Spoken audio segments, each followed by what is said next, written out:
Hello guys, अब स्वागत है आपकी ट्यूशन डिजिटल दारुए। दोस्तों आज हम बात करने जा रहे हैं यूनिफॉर्म डिस्ट्रीब्यूशन के बारे में। दोस्तों इस वीडियो में मैं आपको बताऊंगा कि यूनिफॉर्म डिस्ट्रीब्यूशन क्या होता है, इसका क्या रोल है, इसकी क्या टाइप्स हैं, ठीक है, इसे हम क्यों यूज़ करते हैं, ठीक है, इसके बारे में हर एक चीज़ मैं आपको बताऊंगा। तो आपने क्या करना है, इस वीडियो को शुरू से लेकर एंड तक जरूर देखना ताकि आपको हर एक चीज़ समझ लग जाए। मैं बहुत ज़्यादा ईजी वे में आपको समझाऊंगा, ठीक है। और दोस्तों जो चैनल पर नए हैं उनको मैं बता दूँ कि हमारे यूट्यूब चैनल पर machine learning and deep learning का जो मैथमेटिक्स पार्ट है ना, उसकी सीरीज चल रही है, ठीक है। आपको लिंक आई बटन में मिल जाएगा, आप जाकर उसे चेकआउट कर सकते हो। मैंने बहुत ज़्यादा इजी वे में हर एक चीज़ समझाई हुई है। और यदि आप मशीन लर्निंग सीखना चाहते हो तो आप ना मेरी मशीन लर्निंग वाली प्लेलिस्ट को फॉलो कर सकते हो, उसका लिंक भी आपको आई बटन में मिल जाएगा, ठीक है। तो बिना टाइम वेस्ट किए स्टार्ट करते हैं। दोस्तों सबसे पहले बात करते हैं यूनिफॉर्म डिस्ट्रीब्यूशन के बारे में। एक्चुअली जो सा यूनिफॉर्म डिस्ट्रीब्यूशन है ना, ये ना दो पार्ट्स में डिवाइडेड है, ठीक है। फर्स्ट होती है हमारी डिस्क्रीट डिस्ट्रीब्यूशन और सेकेंड है हमारी कॉन्टिन्यूअस डिस्ट्रीब्यूशन। मेरे ख्याल से यदि आपको डिस्क्रीट और कॉन्टिन्यूस का मतलब पता है तो मेरे ख्याल से आपको ना समझना बहुत ज़्यादा इजी हो जाएगा, क्योंकि ना जैसे इसका नाम है वैसे इसका काम है। दोस्तों सबसे पहले बात करते हैं डिस्क्रीट डिस्ट्रीब्यूशन के बारे में। दोस्तों जैसे कि आपको पता होगा डिस्क्रीट का क्या मतलब होता है, एक स्पेसिफिक नंबर, ठीक है। यहाँ पर किसी तरह की कोई भी कॉन्टिन्यूटी नहीं होती, ठीक है। एग्जाम्पल के लिए मेरे पास ना एक ना डाइस है, मैंने उसे थ्रो किया, ठीक है। इसकी प्रोबेबिलिटी क्या है, ठीक है। प्रोबेबिलिटी ये है या तो 1 आएगा या 2 आएगा या 3 आएगा या 4 आएगा या फिर 5 आएगा या फिर 6 आएगा, ठीक है। इसके अलावा तो कुछ नहीं आएगा, ठीक है, क्योंकि हमें पता है 1.5 तो कभी आता ही नहीं। डाइस को यदि आप थ्रो करोगे 1.5 कभी आता है, नहीं आता ना। ये किसकी एग्जांपल है, डिस्क्रीट डिस्ट्रीब्यूशन की, ठीक है। जैसे कि आपको यहाँ पर दिख रहा होगा, यहाँ पर मैंने क्या किया, कोई भी 5 पॉइंट्स ले लिए। ए उसकी सबसे मिनिमम वैल्यू है और जो सी बी है वो मैक्सिमम वैल्यू है,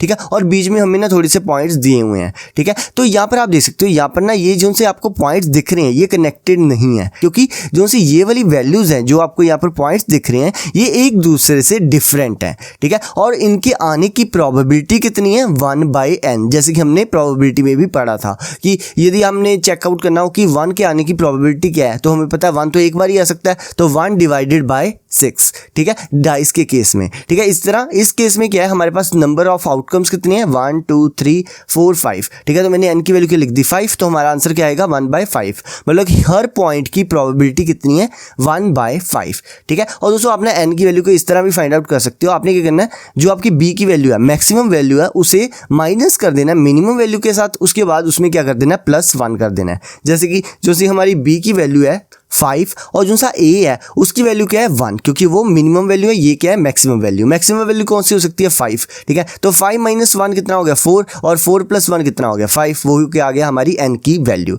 चाहे आप डायरेक्ट लिख लो चाहे आप इस तरह लिख लो, सेम ही बात है, ठीक है। और दोस्तों यहाँ पर ना इसकी ना कुछ नोटेशंस हैं, वो मैं आपको बता देता हूँ। बहुत ईजी सी है, आपको एक बार में ही समझ लग जाएगा। दोस्तों जैसे कि आपको याद होगा गॉसियन डिस्ट्रीब्यूशन में हम मीन एंड वेरिएंस की हेल्प से हमारा जो सा ग्राफ है उसे प्लॉट कर लेते थे। बट जो सा हमारा डिस्क्रीट डिस्ट्रीब्यूशन है ना, इसमें हम क्या करते हैं, ए एंड बी की हेल्प से ग्राफ को प्लॉट कर लेते हैं, ठीक है। बिल्कुल सेम उसी तरह गॉसियन डिस्ट्रीब्यूशन की तरह, बस यहाँ पर क्या है, डिस्क्रीट पॉइंट्स है हमारे पास, ठीक है। और दोस्तों आपको मैं एक और चीज बता दूं, जो हमारे पास ये वाले पॉइंट्स होते हैं इनको हम कहते हैं प्रोबेबिलिटी मास फंक्शन, ठीक है। आपने प्रोबेबिलिटी डेंसिटी फंक्शन के बारे में मैंने आपको पहले बताया था, ठीक है। तो ये क्या है, हमारी प्रोबेबिलिटी मास फंक्शन। जो सा प्रोबेबिलिटी मास फंक्शन है ये यूज किया जाता है डिस्क्रीट डिस्ट्रीब्यूशन के लिए, और जो सा प्रोबेबिलिटी डेंसिटी फंक्शन है ना, वो कॉन्टिन्यूअस डिस्ट्रीब्यूशन के लिए यूज किया जाता है, जो कि मैं आपको बाद में बता दूंगा, ठीक है। आप टेंशन मत लो।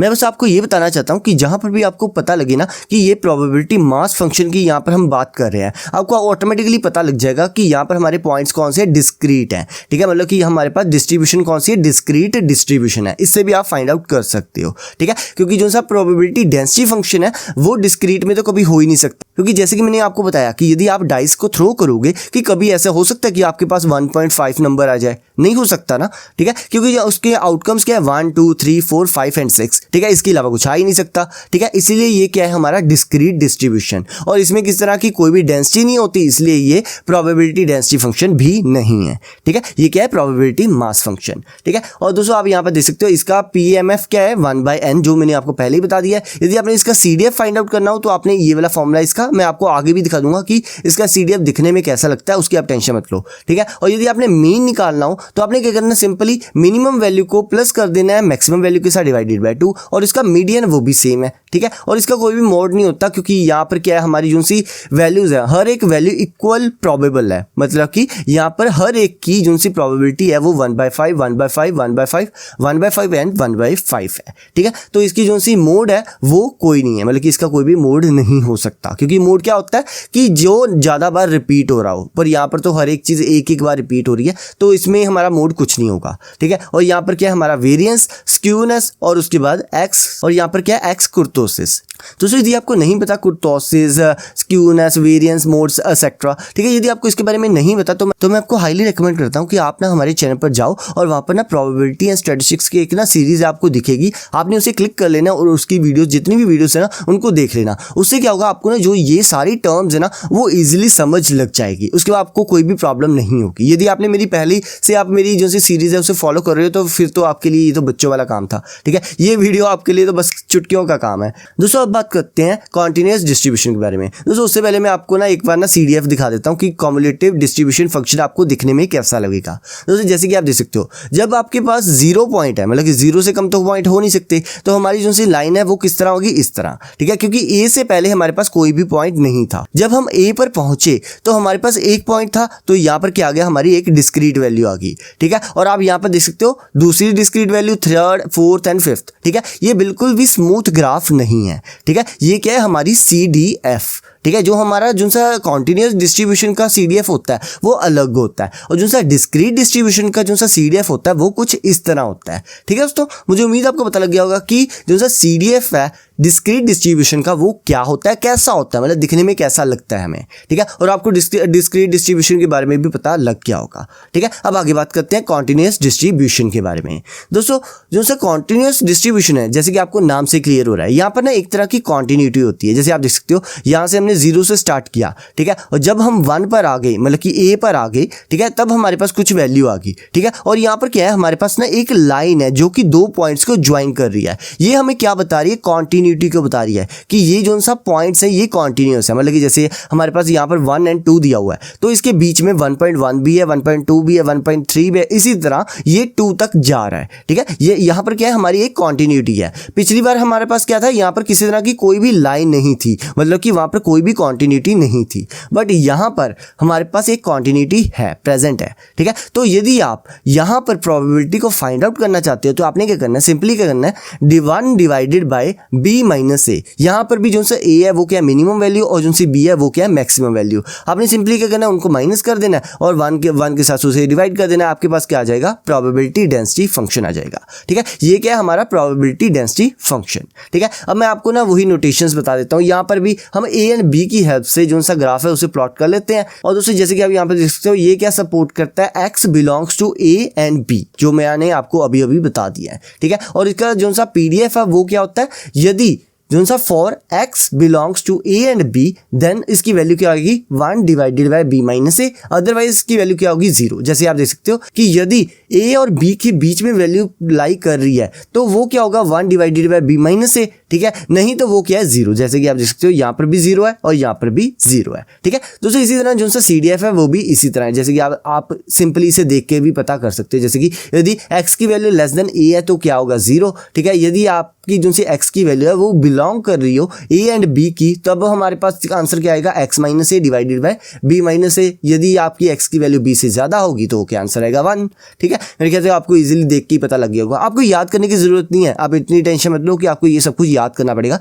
आपको याद करने की जरूरत नहीं है, बस आप समझ लो एक बार, ठीक है। ये सब कुछ आपको इंटरनेट पे इजीली मिल जाएगा, आपने बस एक सर्च करना है, आपको इजीली मिल जाएगा। ये सारा मैंने ना विकीपीडिया से उठाया, तो अपना विकीपीडिया को पढ़ लेना, आपको इजीली समझ लग जाएगा, ठीक है। इसकी मैं गारंटी दे देता हूँ कि इस वीडियो के बाद यदि आप विकीपीडिया का खोलोगे तो आपको ईजिली ये सारा कुछ समझ लग जाएगा, ठीक है। अब जो सा मीन है और जो सा मीडियन है ये भी सेम है, जो जैसे कि हमारा पिछला था, ठीक है। और यहाँ पर जो सी मोड की वैल्यू है वो any value in A and B, मतलब कि A और B में कोई भी वैल्यू हो सकती है, ठीक है। और इसकी वेरिएंस की वैल्यू भी होती है, और जो सी स्क्यूनेस है इसमें भी 0 होती है, ठीक है। मैं अब आपको दिखा देता हूँ कॉन्टिन्यूअस डिस्ट्रीब्यूशन का ग्राफ। वैसे तो मेरे ख्याल से आपने पहले भी कॉन्टिन्यूटी के ग्राफ देखे हुए हैं, पर फिर भी मैं आपको एक ना ग्राफ दिखा देता हूँ, ठीक है। ये क्या है, हमारा कॉन्टिन्यूअस डिस्ट्रीब्यूशन का ग्राफ या फिर CDF का ग्राफ, कम्यूटेटिव डिस्ट्रीब्यूशन फंक्शन का ग्राफ। ठीक है, आप देख सकते हो जब हमारी A से B की ओर वैल्यू जा रही है, यहाँ पर एकदम चेंज नहीं आ रहा, बहुत स्लोली जो सा चेंज है वो अक्कर हो रहा है। ठीक है, और B पर जाके जो सी हमारी प्रोबेबिलिटी है वो क्या होगी, 100%।